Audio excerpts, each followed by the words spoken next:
Halo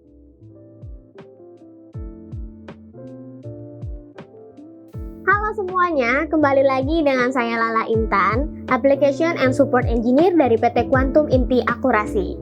Nah, pada kesempatan kali ini saya akan membahas alat ProSim 4 Vital Signs Simulator dan juga Spotlight SPO2 Functional Tester. Nah, ProSim 4 dan Spotlight ini bisa disebut juga dengan ProSim 4 Combo. Untuk kelengkapan yang tersedia di ProSim 4 yaitu sertifikat kalibrasi dari pabrikan, buku Getting Started Manual, CD manual, power cord, adaptor, battery pack, dan carrying case. Juga aksesoris berupa NIBP cuff adapter, manual inflation bulb, modules to convert ECG snap adapter to 4mm, 3.2 mm ECG banana adapter, unterminated IBP optional, dan mandrel set optional. Untuk kelengkapan yang tersedia di Spotlight yaitu sertifikat kalibrasi dari pabrikan, buku Getting Started Manual, CD manual, power cord, adaptor, battery pack, dan carrying case.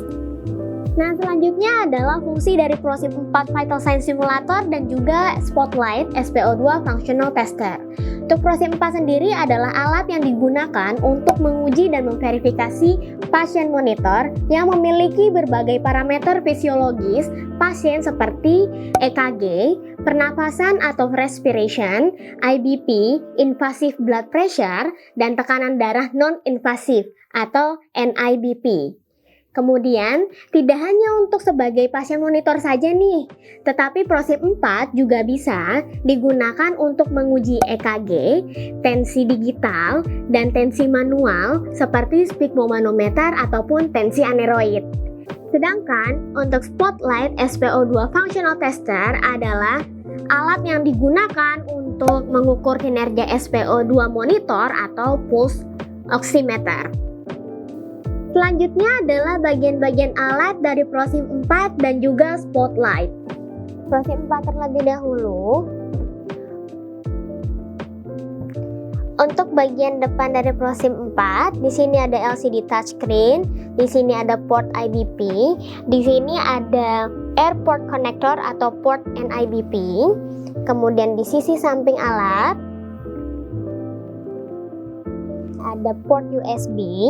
Kemudian di sini ada ECG pulse, di mana semua sudah sesuai color code masing-masing, mulai dari lead RA sampai V1 di bagian sisi kiri alat. Di sini juga sama, sudah terdapat ECG pulse mulai dari V2 sampai V6. Disesuaikan saja color code dan namanya. Di sini ada tombol on off-nya di tombol warna hijau ini. Kemudian pada bagian atas alat terdapat DC power connector untuk charging, kemudian baterai pack,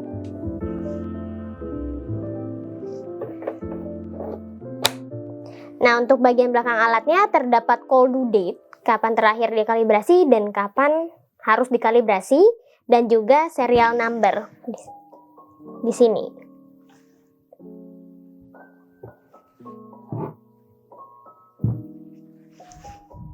Selanjutnya, untuk bagian-bagian alat Spotlight, untuk bagian depan alat Spotlight terdapat LCD display, kemudian ada tombol up and down di mana fungsinya untuk scroll up dan scroll down menu, dan juga ada tombol select di mana untuk memilih menu dan menghidupkan mematikan alat. Untuk bagian atas terdapat port USB dan juga artificial finger, di mana ini adalah untuk peletakan probe dari pulse oximeter. Nah, untuk bagian samping terdapat baterai dan juga port untuk charging. Dan di bagian belakang terdapat serial number.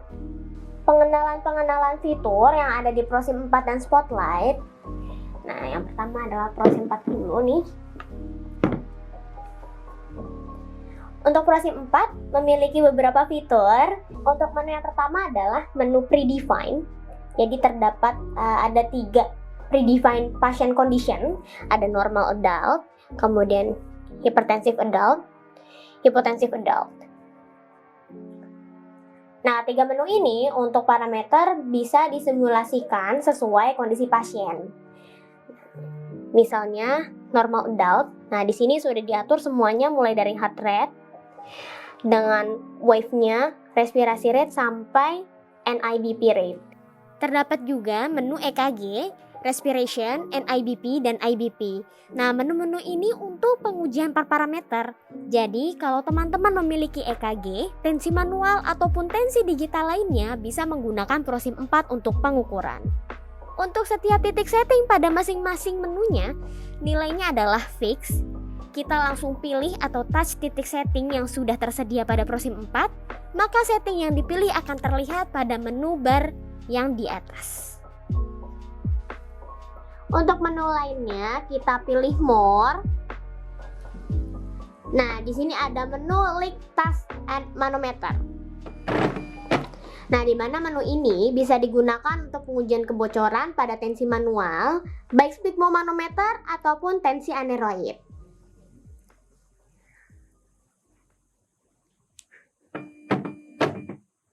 Adapun menu lainnya seperti simulasi aritmia, cardiac failure, juga menu-menu auto sequences untuk pengujian dengan setting secara otomatis.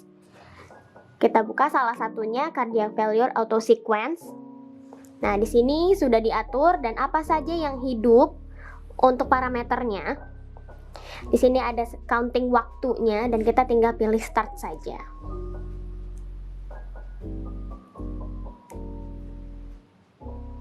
Nah, ini adalah menu-menu dari ProSim 4. Selanjutnya adalah menu-menu dari Spotlight.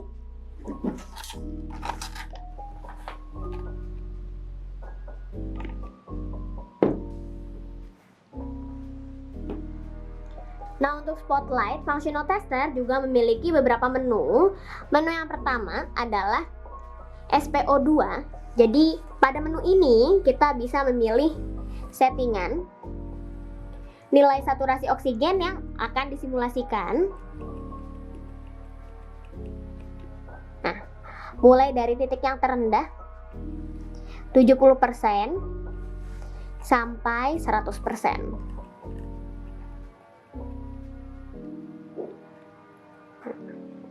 Nah, di Spotlight ini juga terdapat menu heart rate atau menu BPM, di mana untuk kita setting nilai heart rate-nya. Mulai dari yang nilai terendah 30 BPM sampai 240 BPM.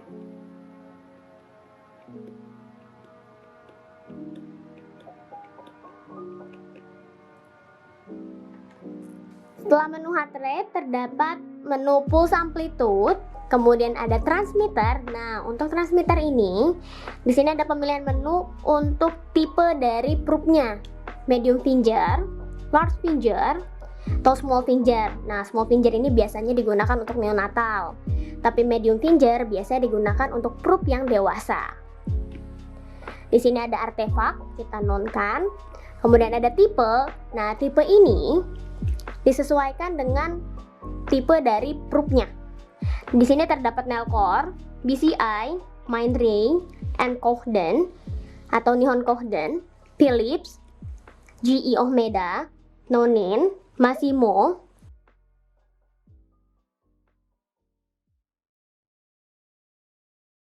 Setelah tipe, di sini ada tes. Tes ini kita pilih manual karena dengan memilih menu manual kita bisa untuk pemilihan menu mulai dari SPO2 sampai tipe secara manual. Nah, setelah menu tes terdapat sinyal, di mana nanti sinyal ini adalah untuk melihat pancaran dari infrared probe-nya. Nah, bagian bawah adalah indikator baterai. Pada kesempatan kali ini, kita akan melakukan pengujian alat pasien monitor dengan menggunakan ProSim 4 dan Spotlight. Apa saja yang harus kita siapkan? Pertama, pasien monitor sebagai DUT atau device under test, lengkap dengan aksesorisnya seperti lead, EKG, probe saturasi oksigen, dan juga manset NIBP. Aksesoris milik ProSim 4 seperti tubing kit, yang sudah disediakan 3 silikon tube dan 3-way serta mandrel set. Juga termasuk aksesoris adapter EKG milik ProSim 4. Selanjutnya adalah untuk pengaplikasian ProSim 4 terlebih dahulu.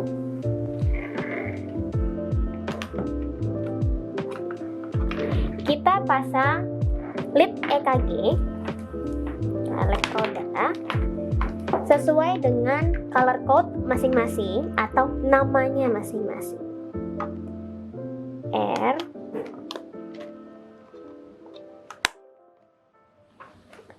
F, L.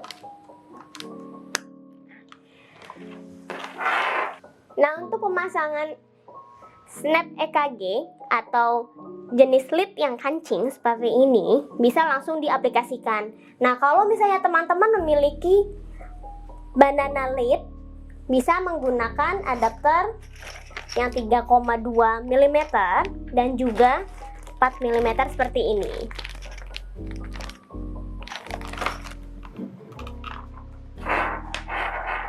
Kemudian kita pasang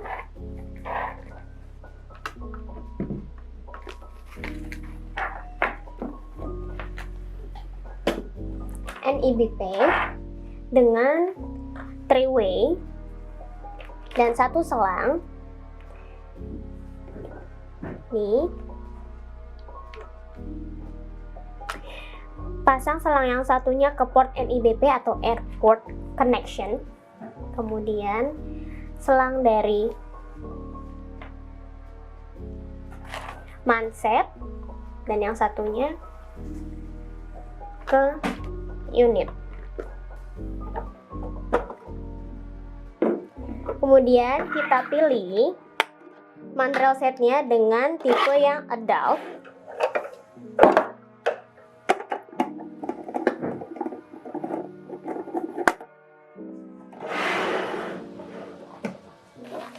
Kita lilitkan manset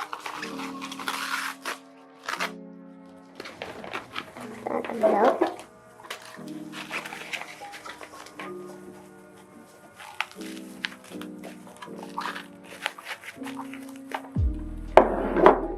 Pastikan semua loop tertutup dan tidak ada kebocoran. Nah, untuk pemasangan ProSim 4 seperti ini.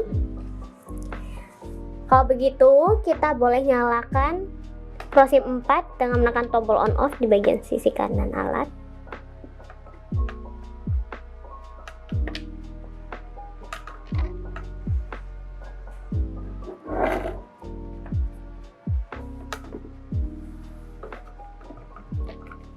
Selanjutnya kita masuk ke pengujian.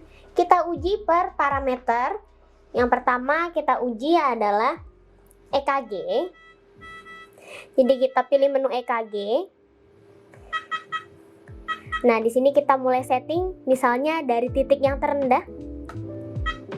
Nah, di sini akan terlihat mana menu setting yang akan kita pilih dan kita lihat di bagian menu EKG terbaca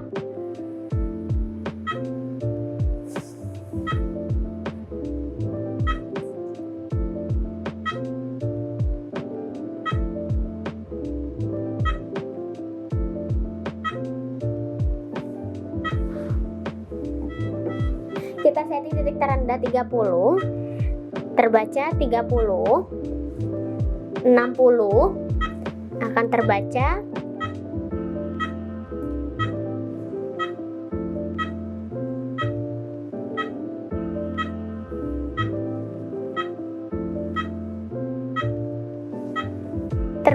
60, kita setting 80,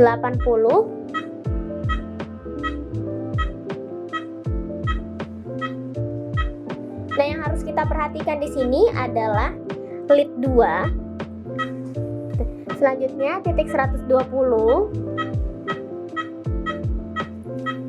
terbaca 121. Jadi untuk pembacaan ini kita tunggu sampai stabil, baru boleh kita catat untuk pengukurannya. Untuk Untuk nilai 150,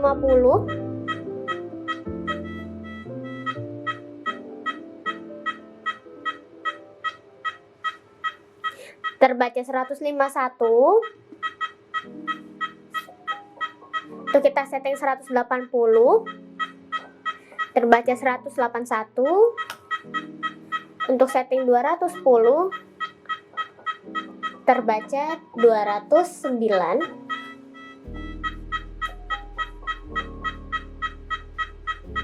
Untuk setting 240, terbaca 240. Sampai titik yang tertinggi 320.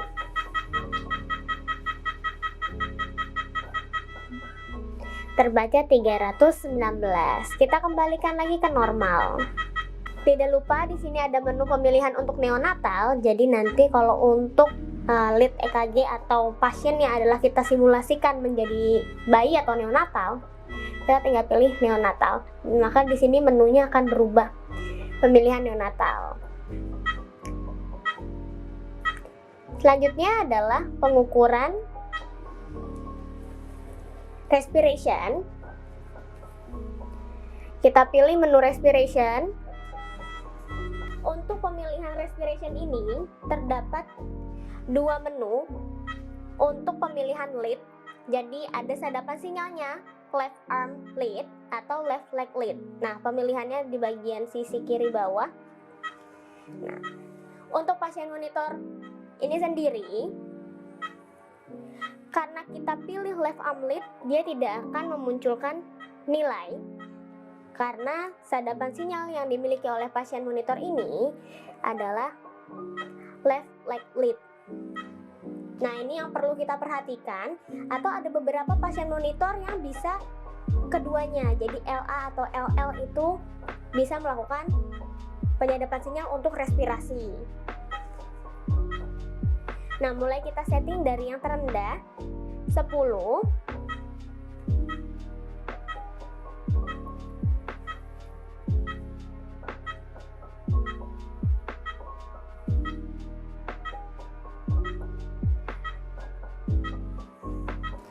Kita setting 10, terbaca 10, 20,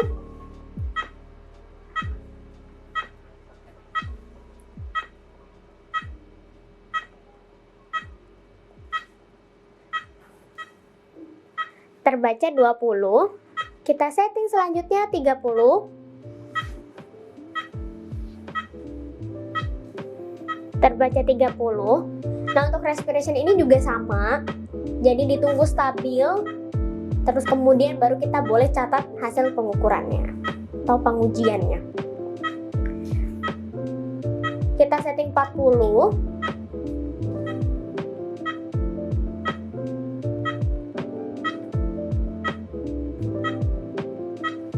Terbaca 40. Setting yang agak lebih tinggi 70. Terbaca stabil di 70. Selanjutnya kita setting 80, terbaca 81, titik 90, terbaca 91. Selanjutnya kita setting 100, terbaca 100. Nah, jika pengukuran respiration sudah dilakukan, selanjutnya kita masuk ke pengukuran NIBP. Kita kembalikan lagi ke menu home.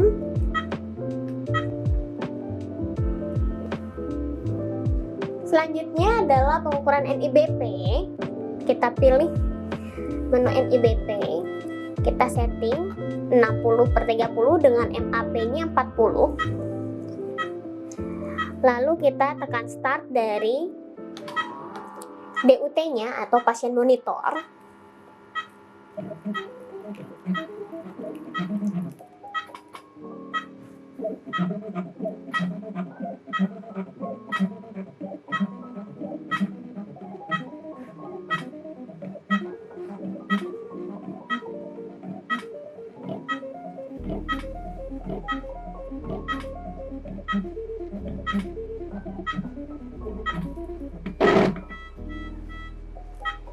Terbaca 61/32 dengan MAP-nya 39.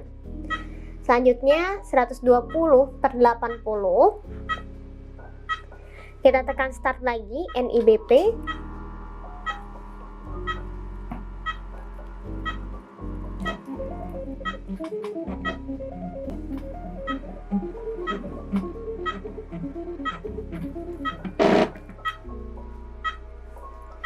Terbaca 122/83 dengan nilai MAP-nya 92. Kemudian 150/100 dengan nilai MAP-nya 117. Kita tekan start kembali.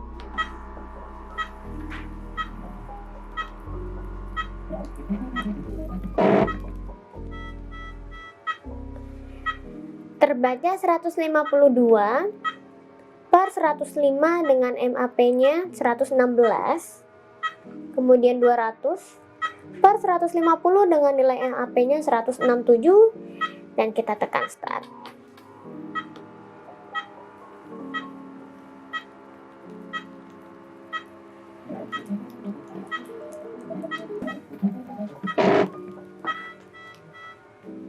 Terbaca 203/155 dengan nilai MAP 168. Nah, untuk dua menu selanjutnya adalah untuk menu neonatal. Nanti kita mengganti mandrel setnya dengan mandrel set tipe neonatal dan juga mansetnya disesuaikan dengan ukuran yang neonatal. Karena keempat pengukuran di atas ini atau keempat pengukuran utama ini adalah pengukuran dewasa atau adult. Selanjutnya adalah untuk pengukuran saturasi oksigen atau SpO2. Nah, kita boleh nyalakan alat spotlight 3-5 detik.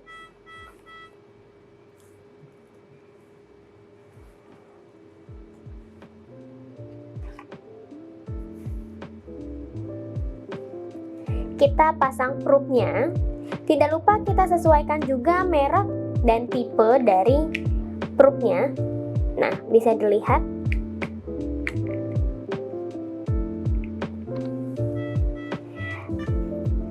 Jika sudah terpasang seperti ini, kita bisa lihat dari pancaran sinyalnya.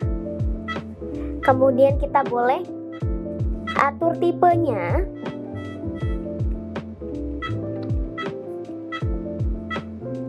Kemudian kita atur transmitternya medium finger karena ini dewasa. Nah, baru kita boleh atur saturasi oksigennya atau nilai SpO2-nya mulai dari yang terendah. Kita setting 70% dengan heart rate-nya 80 bpm. Terbaca 71%. Kemudian kita setting kembali. Dinilai 75%. Kemudian kita tunggu sampai stabil. Terbaca 78%. Kemudian kita setting kembali 80%.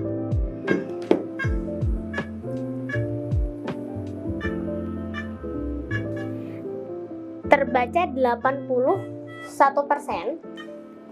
Kita setting kembali 97%. Terbaca 96%. Kita setting kembali 98%. Terbaca 98, kemudian 100%.